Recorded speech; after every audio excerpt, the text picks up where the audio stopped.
This is Talk CNY, a semi-monthly podcast by CenterState CEO. We're an independent nonprofit committed to creating inclusive, equitable, and sustainable economic growth in Central New York. Join us as we meet the people and explore the projects driving the regional economy forward. This is Talk CNY presented by NBT Bank. I'm Katie Banikowski, Director of Communications at CenterState CEO and your host for Talk CNY. The world's largest accelerator for uncrewed aerial systems, Genius New York, is based out of CenterState's Inspire Innovation Hub in downtown Syracuse. And the program is about to enter its 10th year, and a lot has changed since the launch of Genius New York. So in this episode of Talk CNY presented by NBT Bank, we speak with CenterState's Director of Programs and Engagement, Kara Jones, and Investment Manager Brad Banikowski about how Genius is matching the speed of the industry. Brad, Kara, thank you so much for being here today. Thanks for having us, Katie. Happy to be here.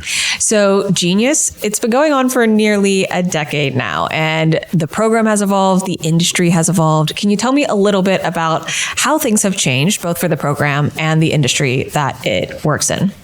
Yeah, so like you said, we are almost on 10 years. We are actively recruiting for cohort 10.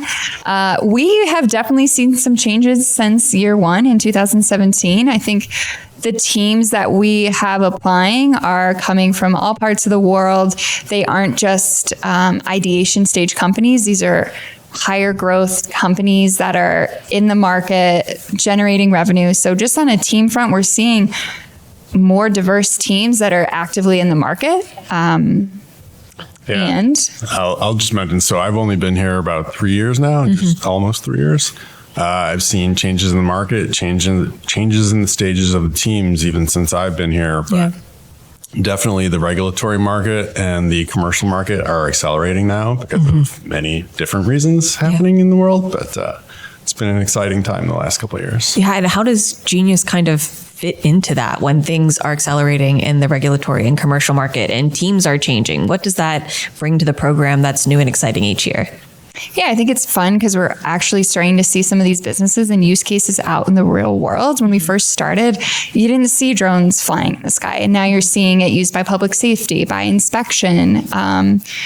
So just seeing it more and noticing that it's real, it's not fake, it's happening, it's real. And I think just being able to focus more on hardware companies and supporting them here has been big the last couple of years. Commercial market has, exploded. There's pilot projects going on in Texas, other areas of the country, Detroit.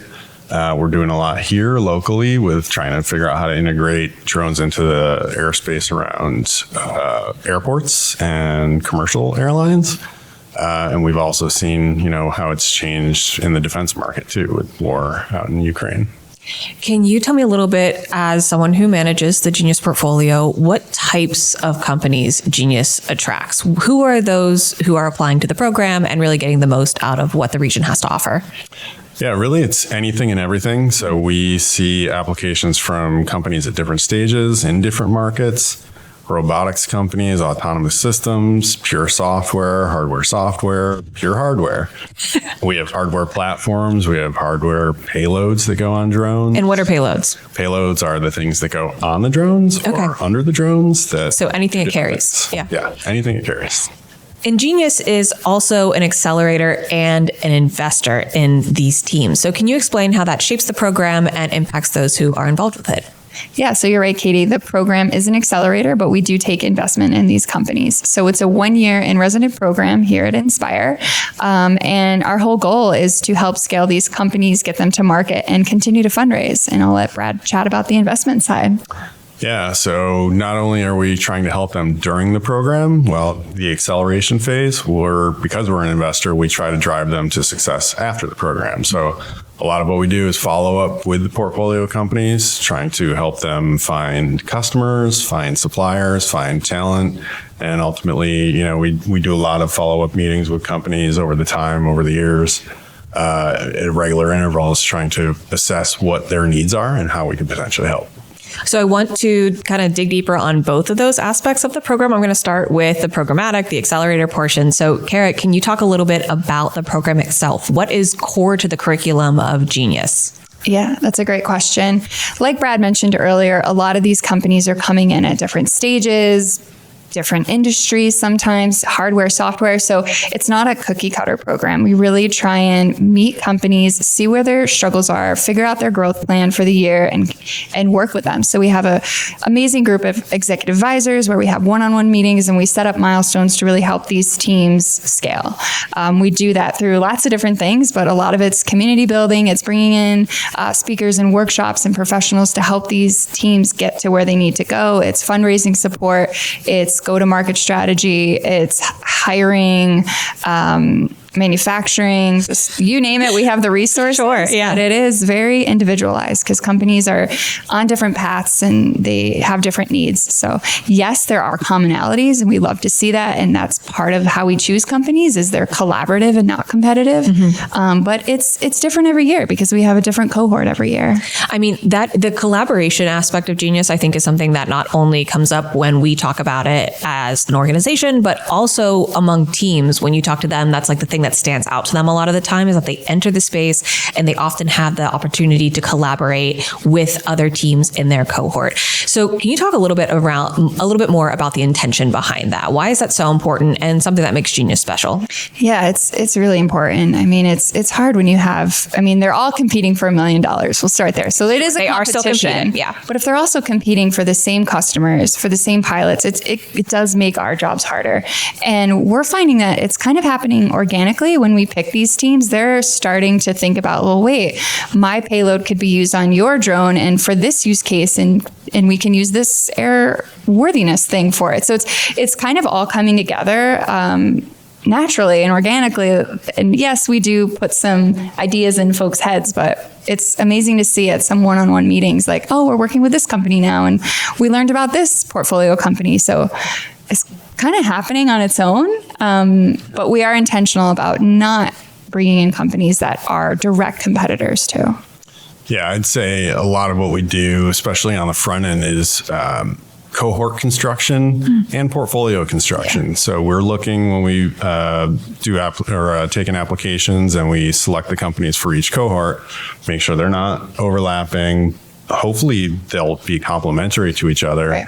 But then when when we're planning the new cohort each year, we're looking at our portfolio saying, where are the gaps? Where is the market trending now? What types of companies do we want in this cohort?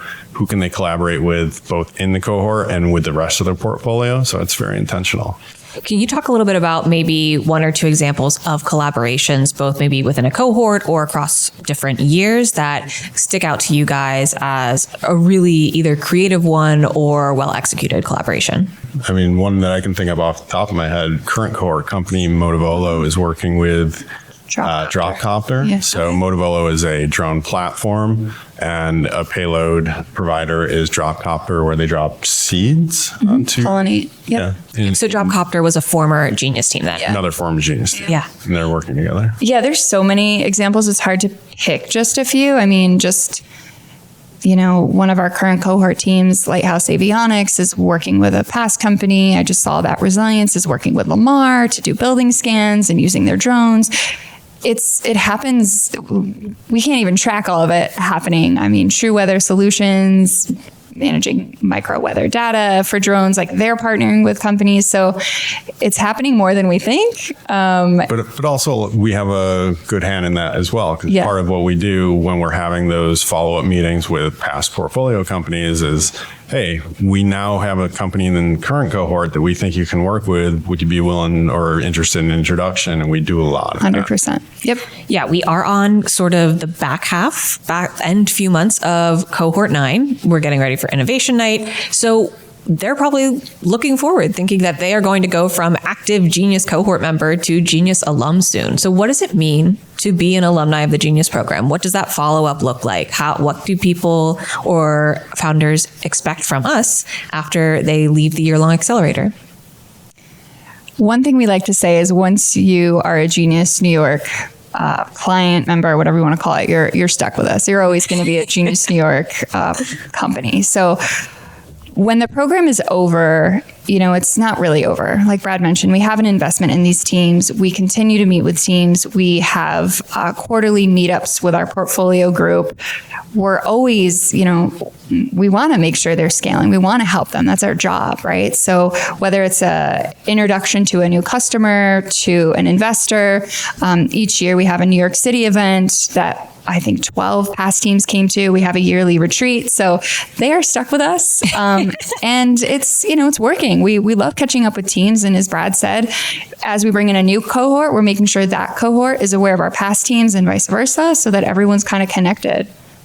Yeah, and we do the founder retreat every year for the last 3 years, I believe, which is really great. So one of the things that Kara built into the program is overlap between the cohorts so that the outgoing cohort and the incoming cohort get to meet each other, which I think is really important and sets off a lot of collisions for founders to chat and see where they can potentially work together.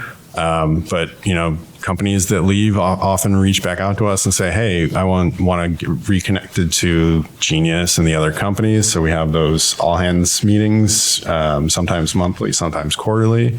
But we're always hearing back from founders saying, hey, we're interested in either moving back to Syracuse or working with people around your ecosystem. So how can we get connected? So we do a lot of that. So after a team kind of leaves the year-long accelerator, what does success look like? I'm wondering, what do you guys measure and track to make sure that these portfolio companies are doing well out in this very competitive industry? Success can mean a lot of different things to a lot of different people. Karen and I often talk about what success means to us individually for these companies, but also what it means to them. So it could be just having a sustainable business that's growing, doing well, supporting jobs, but also growing jobs. We're an economic development entity after all. So our funding comes from ESD, which is the state's economic development agency. So helping grow the tax base and create jobs here, but also from an investor standpoint, is this company going to grow fast enough and potentially exit and provide a return to us so that we can invest in more companies? So there's a lot of ways to view success.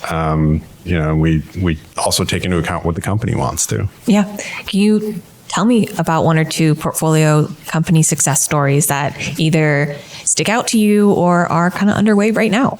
Ascent Aerosystems, they were year one, year one. Yeah, long ago. They were sold to Robinson Helicopter a few years ago, and now they have just recently created Robinson Unmanned, which is a whole new sector for Robinson Helicopter as a brand, and we're just really proud of that company. We see them still at shows and catch up with them. Peter, their former CEO, led a talk at our founder retreat last fall, so it's great to stay connected, and he's mentoring teams as well, so it's nice to get back. Yeah. Yeah, I love that he's giving back. Another one that jumps out to me is Cohort 7 company Aloft. Just got acquired recently by a company called Versaterm. So that was a quick turnaround from our perspective, but that company had existed for quite a while and worked really hard. And shout out to Josh and John. Congrats to them. But it just goes to show perseverance can really lead to success. But you have to have grit as a founder. Yeah, those are just two acquisitions. I think I'm really proud of our current cohort. Two of the teams in our current cohort just closed large rounds, which Flocks and Flocks Intelligence and Skyfire AI. So super proud of them too. And the last one I'll shout out is Resilience. They're one of our anchor tenants here at Inspire. They have the most employees here locally. So it's really nice.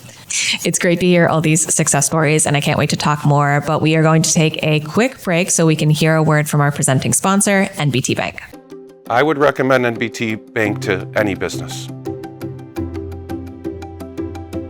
My name is Chris Palomino, and I'm the president of Atlas Fence. Chris had decided to purchase Atlas Fence from the previous owner. He had previous connections at NBT Bank. NBT Bank provided me equipment financing, doubling our entire production workforce. It's important to me as a business owner that the decisions of our banking relationship are made locally. Welcome back to Talk CNY, presented by NBT Bank. I'm Katie Ziolkowski, Director of Communications at CenterState CEO and your host for Talk CNY. I'm joined on this episode by Brad Banikowski and Kara Jones. Thank you both for being here today. Thanks for having us back. So we were talking about genius companies who are in the region, success stories, all the good stuff before the break. But a lot of these teams, they're from around the world. They either choose to stay here or a lot of them choose to come back. So what are some of the reasons that teams choose to do this, that founders choose Central New York as their home base? A few of the things that I can point to are, one, just quality of life here is really good. Cost of living is really low, which also means cost of talent is low. You can do more with your money, so cost of overhead here is cheaper as well. And then just the density of companies that we have in the UAS space, the talent that we have from aerospace, other big companies like Hidden Level, Saab, a lot of the ecosystem partners and the advisors that we have on our team. Maybe you can talk about some of the advisors. Yeah, I was going to say too, I think there's a big attraction right now for US made products. So just in the last couple of months, we've heard from companies wanting to get back to Syracuse and get back to the US to manufacture their product here. So I think that's another popular one that I've just seen in my inbox lately, which is exciting. Yeah, I mean, just any international company, the U.S. is such a big market that most international companies have a really good or a real big interest in selling here. So, having a place to land, a good soft landing place is really important to them. And we talk a lot, I think, internally about how good of an ecosystem, Uncrewed Systems ecosystem Central New York has. But what does make it so good? What are the parts of it that make it so holistic and easy for companies to kind of get their feet wet in the U.S. market? I mean, we have New Air here, who is an ecosystem generator. So can you talk a little bit about what New Air does? And sure. They work with a lot of our companies. So they have an office at the airport. They have a command center where I mentioned earlier, they're doing research on integrating the drones into the national airspace here. A lot of our companies are helping them with their command center, and there's a tech stack of, I think 3 or 4, maybe even 5 former Genius companies that are helping them with that command center. We have, a ton of expertise from former aerospace industry partners. Lockheed Martin is here. I mentioned Saab, Hidden Level, which is a large drone counter UAS company, is local. And just the Genius network itself. Yeah, I was going to say, I think to your question, I think the ecosystem is stickier, and we work every year to try and make it more stickier for teams to stay here, whether it's making sure they have access to the universities for talent and interns, setting them up with those manufacturing partners like TDO or MACNY or Fuse Hub. And I think, our community is really small but big. I think people are excited to roll up their sleeves and welcome new companies to this community and help them. And as Brad was saying earlier, we have an amazing group of executive advisors that love to help these teams, but we see it all the time from just volunteers that want to help teams and make introductions and use their product and things like that. So are there recurring themes from the teams and founders that maybe are surprises or things they expressed to you that they were not expecting when they enrolled in Genius or started doing business in the region? Yes, there are. I think, there's a lot of themes that come up every year, but the ones that we constantly hear are just the community, just how welcoming it is and how nice this space is now that they can come in here and meet folks and really feel like at home pretty quickly. I think our staff and our community do a good job in making sure that they feel like this is their second home, or sometimes it's their new home, right? So the relationships that they make early on with staff and other ecosystem players and our Genius portfolio teams that are here, it's important, and we're intentional about that. Mm-hmm. Yeah, and we're building trust here, and we're building relationships beyond the business side of stuff. We try to help them get to know the community. Kara hosts a lot of events and schedules a lot of things to try and help them, see things outside of this building, right? And that is a thing that doesn't happen in many accelerators. So Genius is wonderful. We know that. But it's a really competitive industry and it's a kind of volatile market sometimes. So there's going to be challenges for these teams. What are some of the common challenges that you see teams run into, and how does Genius help these teams get through the challenges and kind of find a new path to success? Yeah, that's a great question. I mean, I think Brad and I we have several examples. I think, one big thing is just focus. I think teams are excited when they get into the program and they have all these ideas and all these use cases, but sometimes it's just focusing them. Like, let's just focus on this market right now. So I think just focus, clarity, setting up those goals and those milestones, and really holding them accountable and helping them through that is one area that, I see a lot. Yeah, I mean, program-wise, just developing that roadmap, storytelling, milestones. What's the next thing, next 3 months or next month, 3 months down the road, 6 months down the road that you need to achieve to drive the company forward? You guys and the rest of the team do a lot of that. Some of the things that is always a recurring thing that every team needs help with in the program, after the program, before the program, always fundraising, talent, customers. Yeah. So those are the three things we really have focused the last few years on trying to help companies with. Those are some heavy challenges. I mean, fundraising, talent, customers, those are big lifts for founders and for any program trying to help those founders. So what are some innovative approaches that you guys are taking to make sure that the founders have the best access and resources to finding solutions? Yeah, we love challenges, but I think in the last couple of years, we've really grown our venture capital network. We've met VCs where they're at. We go down to New York City every year. We host an AI summit down there, and we're making sure our teams are ready for those introductions, ready for those pitches. And, we have an amazing pitch coach that we use. So, their data rooms are set up. We're on it more, and we're building those relationships with VCs. I think in terms of customers, we have found that teams are more likely to stay in Central New York when they have customers in Central New York. So we're making a bigger effort to not only introduce folks to customers, more pilot programs, but also working with CenterState's MBX team and what members are at CenterState that want to be early adopters to some of these technologies. We just did an event with Lamar AI that does building scans, and we invited different companies and they were interested, and it was a great first event, and we will probably do more to hit those customers locally. Yeah, and I'll just add on top of that, great answer. It is driving what we're doing here at Inspire at CenterState. So not only are we taking advantage of the resources that CenterState offers, membership, Chamber of Commerce stuff, but it's also helping us, develop our own roadmap internally of what kind of programs can we offer to offer value to our customers, which are our portfolio companies and our clients and our tenants. We now have a resource pool. We have a resource pool manager that helps our startup companies find resources, legal, accounting, what have you, to find those in the community or through our membership network. We have a mentorship network that just rolled out that Greg is working on to help companies that need mentorship in different areas, different industries. And we have... we just started, or we're rolling out a fractional C-suite to help fill gaps in teams that, may not have a CTO or a CRO or, other positions. So we're developing our roadmap to be able to serve our clients in the most valuable ways possible. So before we wrap up, I can't leave out that we are currently recruiting for Genius New York Cohort 10. The application deadline is at the end of May. So what would you say to someone who's considering applying? Apply.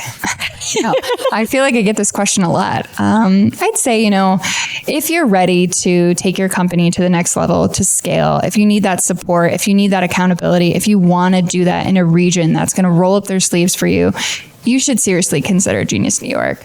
And Brad and I can sit here all day and talk about how great the program is, but I always encourage applicants to look at our portfolio page, look at some of those teams, talk to those teams, talk to them about their experience.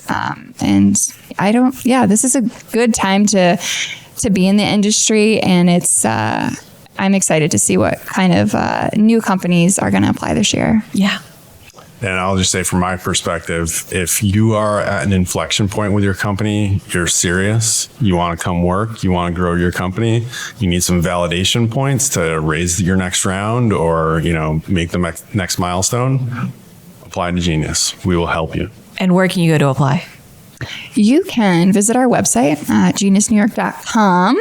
You can find us on social media. You can probably stalk Brad and I on LinkedIn. We are always willing to take calls with folks. We'll probably have an information session towards the end of May for folks that have additional questions. But you can find us. We're easy to find. And we'll get back to you. Yeah. Brad, Kara, thank you both so much for your time today. Looking forward to all that's up for the next Genius cohort. Thanks, Katie. I'm excited. CenterState CEO's podcast, Talk CNY, presented by NBT Bank, is available on all major podcast platforms or CenterStateCEO.com. Additional content and clips can be seen across CenterState CEO's social media channels. For new episode reminders, be sure to subscribe in your favorite podcast listening app. And don't forget to leave a quick review or a 5-star rating. Thanks for listening to Talk CNY, presented by NBT Bank.